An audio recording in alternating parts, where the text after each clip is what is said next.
আসসালামু আলাইকুম ওয়া রাহমাতুল্লাহি ওয়া বারাকাতুহু। সুপ্রিয় ষষ্ঠ শ্রেণীর শিক্ষার্থীবৃন্দ, আজকে তোমাদের বাংলা বই অধ্যায় ৬ সাহিত্য বই সাহিত্য লিখি কবিতা আমার বাড়ি কবিতা পৃষ্ঠা ৯৪ এর শখ সম্পর্কে আলোচনা করব। প্রিয় শিক্ষার্থী, তার আগে তোমাদের কাছে একটি রিকোয়েস্ট, তুমি যদি আমার চ্যানেলটিতে নতুন হয়ে থাকো এবং সাবস্ক্রাইব করে না থাকো তাহলে আরো দেরি না করে এখনই চ্যানেলটি সাবস্ক্রাইব করে পাশে থাকো। চলো শুরু করা যাক। আমার বাড়ি কবিতাটি পড়ে কি বুঝতে পারলে তা নিচে লেখো। প্রিয় শিক্ষার্থী, তোমাদের সর্বপ্রথম কবিতাটি ভালো করে পড়তে হবে এবং তার নিচে অনুধাবন করে লিখতে হবে। চলো শুরু করা যাক। নমুনা উত্তর হচ্ছে আমার বাড়ি কবিতাটি পল্লী কবি জসীমউদ্দীনের হাসু কাব্যগ্রন্থের অন্তর্গত। কবিতায় কবি তার প্রিয়জনকে নিজের গ্রামের বাড়িতে নিমন্ত্রণ জানিয়েছেন। কবির বন্ধু তার বাড়িতে বেড়াতে এসে তিনি তাকে নানাভাবে আদর আপ্যায়ন করবেন।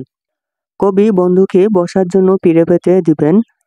শালি ধানের চিরা, বিন্নি ধানের খই, বাড়ির গাছের কবরি কলা এবং গামছা বাঁধা দই দিয়ে অতিথি বন্ধুকে আপ্যায়ন করবেন। কবিতায় কবি প্রকৃতির সান্নিধ্যে নিয়ে কিভাবে অতিথির প্রাণ জুড়াবেন তার বর্ণনা করেছেন। কবিতার বন্ধুর সঙ্গে সারাদিন খেলা করার কথা বলেছেন। এছাড়া কবিতার বন্ধু কেমন করে কোন পথে তার বাড়িতে পথ চিনবেন তারও বর্ণনা দিয়েছেন। মূলত কবিতায় কবি যুগ যুগ ধরে বাঙালির অতিথি আপ্যায়ন, সৌজন্য, শিষ্টাচার এবং প্রিয়জনের প্রতি ভালোবাসার বহিঃপ্রকাশ ঘটিয়েছেন।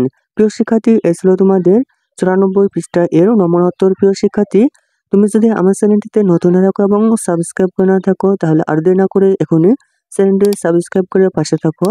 প্রিয় শিক্ষার্থী, তোমাদের মতামত কমেন্টে জানাও। ধন্যবাদ।